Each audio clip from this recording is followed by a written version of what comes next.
Selamat datang pemirsa, Anda kembali bersama Menyingkap Fakta. Kali ini, kami akan membongkar sisi tersembunyi dari sebuah peristiwa besar yang sedang menjadi perhatian publik.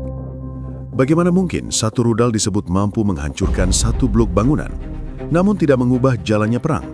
Dan jika ancamannya sebesar itu, kenapa hasil di lapangan justru terlihat berbeda? Pada Maret 2026, Iran mengklaim telah menggunakan rudal balistik Sejil dalam serangan ke Israel.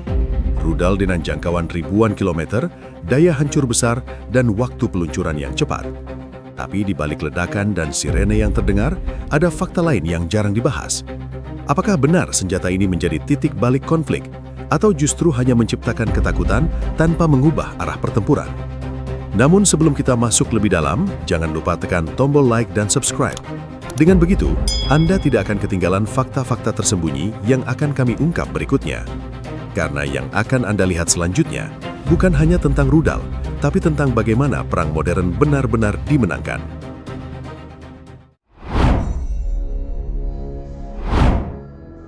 Pada 15 Maret 2026, sebuah pernyataan dari Korps Garda Revolusi Iran mulai menarik perhatian banyak analis militer. Dalam rilis yang disebarkan melalui media pemerintah, mereka mengklaim telah menggunakan rudal Sejil dalam gelombang serangan terbaru ke wilayah Israel. Ini bukan sekadar detail teknis yang lewat begitu saja, karena nama Sejil membawa makna yang jauh lebih besar dibanding roket atau drone yang sebelumnya lebih sering digunakan dalam eskalasi konflik ini. Sejil dikenal sebagai rudal balistik jarak menengah berbahan bakar padat. Dalam berbagai laporan terbuka, jangkauannya diperkirakan berada di kisaran ribuan kilometer. Itu berarti, secara teoritis, peluncuran dari wilayah Iran memang cukup untuk menjangkau target di Israel tanpa perlu diposisikan terlalu dekat dengan garis depan konflik. Yang membuatnya lebih menarik bukan hanya soal jarak, tetapi soal karakter peluncurannya. Bahan bakar padat memungkinkan rudal ini diluncurkan dengan waktu persiapan yang jauh lebih singkat, mengurangi peluang terdeteksi sebelum dilepaskan. Di titik ini, dinamika perang langsung berubah arah secara psikologis. Pada hari yang sama, 15 Maret 2026, publik mulai melihat bahwa eskalasi tidak lagi berhenti pada serangan bertahap. Ada indikasi bahwa Iran mencoba menunjukkan kemampuan serangan yang lebih cepat, lebih sulit diprediksi, dan berpotensi memberikan tekanan baru terhadap sistem pertahanan Israel. Bukan hanya karena daya jangkau, tetapi karena waktu reaksi yang semakin sempit bagi pihak yang diserang. Namun di balik pernyataan tersebut, ada satu lapisan lain yang tidak langsung terlihat. Penggunaan Sejil bukan hanya soal kemampuan militer, tetapi juga soal pesan strategis. Setelah lebih dari 2 minggu sejak konflik besar pecah pada 28 Februari 2026, tekanan terhadap infrastruktur militer Iran meningkat tajam. Serangan demi serangan yang dilaporkan menghantam fasilitas penting, menunjukkan bahwa ruang gerak mereka terus dipersempit. Dalam situasi seperti ini, penggunaan rudal seperti Sejil dapat dibaca sebagai upaya mempertahankan daya gentar. Di saat yang sama, wilayah Israel mulai kembali berada dalam kondisi siaga tinggi. Area selatan hingga koridor tengah kembali masuk dalam daftar peringatan sirena. Pada beberapa momen, sistem peringatan dini aktif hampir bersamaan di beberapa kota.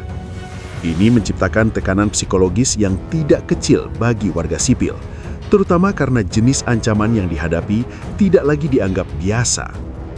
Tetapi justru disinilah garis pembatas mulai terlihat. Klaim penggunaan Sejil memang terdengar besar, namun informasi detail mengenai jumlah peluncuran, titik jatuh pasti, serta efektivitasnya masih sangat terbatas di ruang publik. Banyak laporan yang beredar berasal dari satu sisi, sementara verifikasi independen di lapangan bergerak lebih lambat dibanding arus informasi yang terus mengalir. Situasi ini menciptakan dua realita yang berjalan bersamaan. Di satu sisi, ancaman terlihat meningkat, dengan narasi bahwa satu rudal saja bisa membawa dampak besar di darat. Di sisi lain, data yang benar-benar terkonfirmasi masih belum sepenuhnya menunjukkan perubahan drastis dalam hasil di lapangan. Ketegangan meningkat, ekspektasi terhadap dampak meningkat, tetapi gambaran nyata dari efek serangan masih terus berkembang seiring waktu. Di tengah semua ini, satu hal mulai menjadi fokus utama para pengamat. Bukan hanya apakah sijil digunakan, tetapi apa yang terjadi setelah peluncuran itu dilakukan. Karena dalam konflik modern, momen setelah senjata dilepaskan seringkali jauh lebih menentukan dibanding saat senjata itu pertama kali diperkenalkan. Pada 3 Maret 2026, laporan dari berbagai sumber mulai menggambarkan dampak nyata dari gelombang serangan yang masuk ke wilayah Israel. Otoritas setempat menyatakan bahwa sebagian besar proyektil berhasil dicegat di udara, namun beberapa tetap berhasil mencapai daratan. Titik jatuh tersebut menimbulkan kerusakan pada bangunan, kendaraan, serta memicu kebakaran lokal di area padat penduduk. Dalam beberapa kasus, korban jiwa juga dilaporkan, menandakan bahwa sistem pertahanan yang ada tidak sepenuhnya mampu menutup semua celah. Memasuki 12 hingga 13 Maret 2026, intensitas tekanan semakin terasa. Rekaman visual dan laporan lapangan menunjukkan beberapa rudal atau fragmen yang berhasil menembus pertahanan dan menghantam wilayah tengah Israel, termasuk area sekitar Tel Aviv. Ledakan yang terjadi tidak hanya meninggalkan puing, tetapi juga memperlihatkan bahwa bahkan kota dengan perlindungan tinggi tetap memiliki risiko. Pada periode ini, publik mulai melihat bahwa ancaman bukan sekedar teori, melainkan sesuatu yang benar-benar bisa menyentuh pusat aktivitas sipil. Kemudian pada 15 Maret 2026, satu insiden kembali memperkuat gambaran tersebut. Sebuah bangunan residensial yang digunakan oleh pihak Amerika Serikat di Yerusalem dilaporkan terkena dampak serpihan misil. Tidak ada korban dari pihak Amerika, namun kejadian ini menunjukkan bahwa jangkauan dan dampak serangan tidak terbatas pada satu titik tertentu saja. Lingkaran risiko meluas dan setiap celah kecil dalam sistem pertahanan dapat membawa konsekuensi langsung di lapangan. Namun di balik semua itu, ada satu fakta operasional yang tetap konsisten. Sistem pertahanan berlapis Israel terus bekerja tanpa henti. Lapisan atas dirancang untuk menghadapi ancaman balistik jarak jauh, sementara lapisan menengah dan bawah menangani ancaman yang lebih dekat. Dalam prakteknya, sistem ini tidak sempurna, tetapi cukup efektif untuk mencegah sebagian besar proyektil mencapai target. Intersepsi terjadi di udara, seringkali terlihat sebagai kilatan cahaya di langit malam, menandakan upaya untuk menghentikan ancaman sebelum menyentuh permukaan. Inilah titik di mana perbedaan antara dampak taktis dan perubahan strategis mulai terlihat jelas. Dampak taktis terlihat dari kerusakan lokal, korban, dan tekanan psikologis yang dirasakan masyarakat. Namun perubahan strategis membutuhkan sesuatu yang lebih besar dari sekedar beberapa penetrasi. Ia membutuhkan pola yang konsisten, jumlah yang cukup besar, serta kemampuan untuk melemahkan sistem pertahanan secara berulang. Sejauh pertengahan Maret 2026, pola seperti itu belum sepenuhnya terlihat. Serangan memang terjadi, beberapa berhasil menembus, dan kerusakan nyata tercatat. Tetapi mayoritas ancaman masih dapat dicegah sebelum mencapai titik kritis.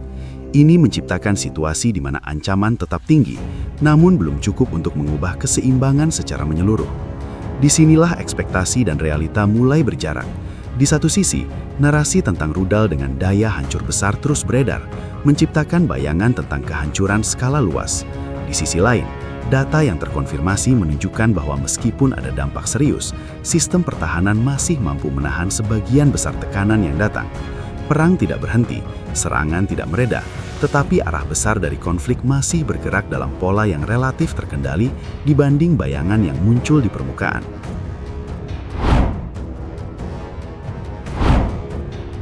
Pada 5 Maret 2026, arah operasi militer mulai menunjukkan perubahan yang lebih dalam.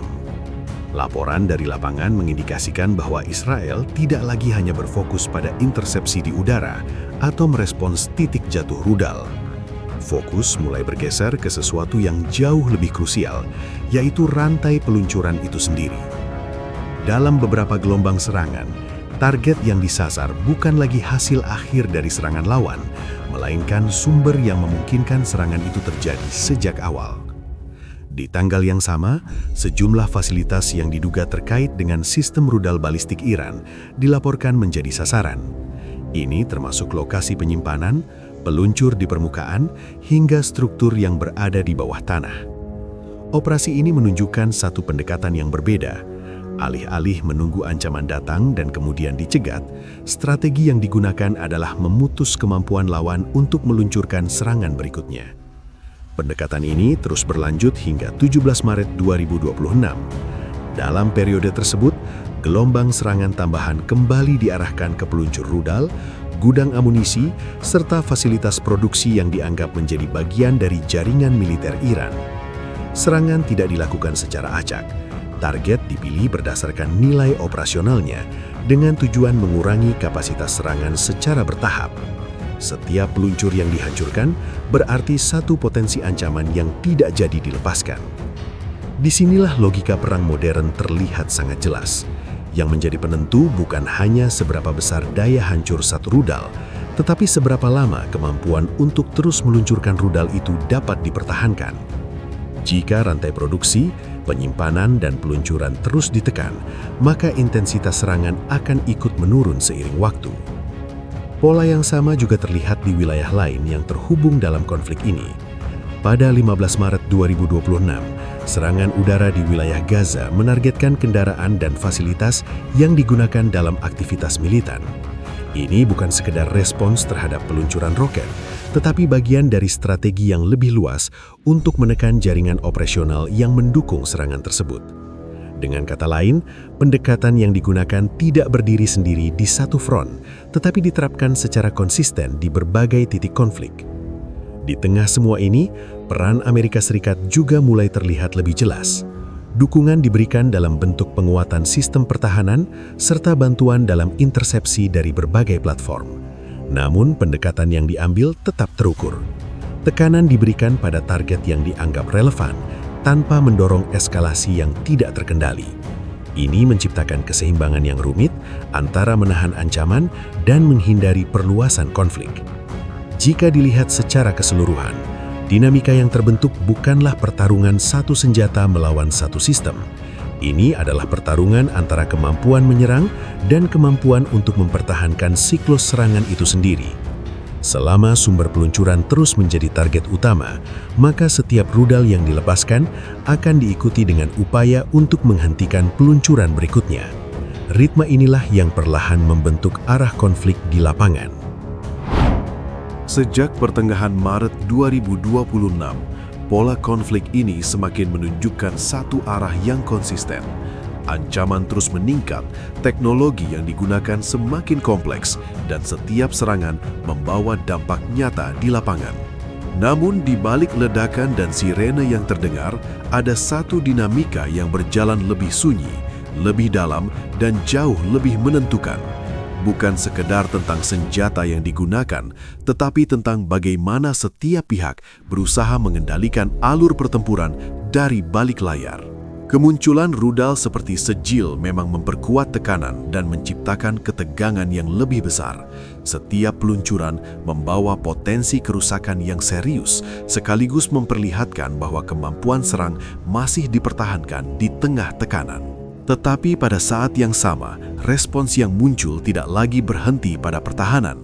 Fokus bergeser ke upaya memutus rantai serangan sejak awal sebelum ancaman itu sempat berkembang menjadi gelombang berikutnya. Disinilah gambaran sebenarnya mulai terlihat. Konflik ini tidak hanya bergerak di udara, tetapi juga di balik keputusan strategis yang menentukan kapan dan di mana serangan berikutnya bisa terjadi. Setiap langkah diambil dengan perhitungan yang lebih luas, dengan tujuan menjaga keseimbangan antara tekanan dan kendali. Dan dalam dinamika seperti ini, arah konflik tidak ditentukan oleh satu momen, tetapi oleh rangkaian respons yang terus saling mempengaruhi. Demikian rangkaian fakta yang berhasil kami singkap hari ini. Jangan lupa subscribe ke channel Menyingkap Fakta dan aktifkan lonceng notifikasi agar Anda tidak ketinggalan pengungkapan fakta-fakta penting lainnya. Menyingkap Fakta, mengungkap kebenaran di balik setiap peristiwa. Sampai jumpa pada fakta berikutnya.